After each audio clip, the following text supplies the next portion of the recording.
BJP నాయకులు పార్లమెంట్ను తప్పుదోవ పట్టించేలా వ్యవహరిస్తున్నారని ఆదిలాబాద్ జిల్లా కాంగ్రెస్ అధ్యక్షుడు నరేష్ యాదవ్ విమర్శించారు. ఇక పట్టణంలోని డీసీసీ కార్యాలయంలో ఆయన మీడియాతో మాట్లాడారు.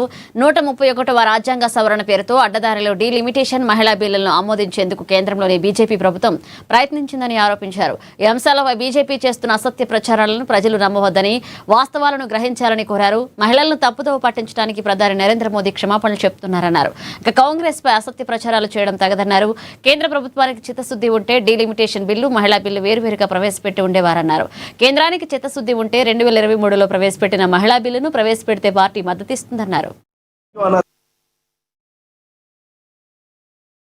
మొన్నటి జరిగినటువంటి పార్లమెంట్ సమావేశంలో బీజేపీ పార్టీ ఏ విధంగా దురుద్దేశంతో ఈ దేశంలో ఉన్నటువంటి యావత్ మహిళా సోదరిమణులకు అన్యాయం చేసే విధంగా దురబుద్ధితో 131వ సవరణ అనేసి చెప్పేసి రాజ్యాంగ సవరణ అనేసి అడ్డదారిగా ఆ బిల్లును పాస్ చేయడానికి ప్రయత్నం చేశారు. కేవలం మేము మహిళలకు 33% ఏదైతే రిజర్వేషన్ ఆ రిజర్వేషన్ కల్పించడానికి ప్రయత్నం అనేసి వాళ్ళు చెప్తా ఉన్నారు. యావత్ భారతదేశం గౌరవించేటువంటి యావత్ పార్లమెంట్ని వాళ్ళు తప్పుదోవ పట్టించేటువంటి ప్రయత్నం చేస్తూ ఉన్నారు.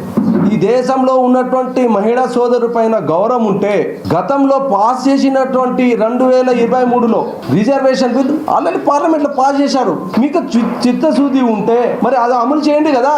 పార్లమెంట్ ఎన్నికల్లో కానీ, అసెంబ్లీ ఎన్నికల్లో కానీ, స్థానిక అన్నింటి ఎన్నికల్లో కానీ మీకు ఇష్టం లేక దొడ్డదారిన రాజ్యాంగ సవరణ అనేసి తీసుకొచ్చారు. కాంగ్రెస్ పార్టీ, ఇండియా కూటమి ఈ దేశంలో సమగ్రతను, సమానత్వాన్ని, ఈ దేశంలో అన్ని వర్గాల మనోభావాలకు అనుగుణంగా పోయేటువంటి కూటమి ఇండియా కూటమి. దాంట్లో భాగంగానే మీరు చేసినటువంటి కుతంత్రాలు నిన్న పార్లమెంట్ లో మీకు చెంపపెట్టు దెబ్బేశారు. మోడీ గారు సారీ అంటారు.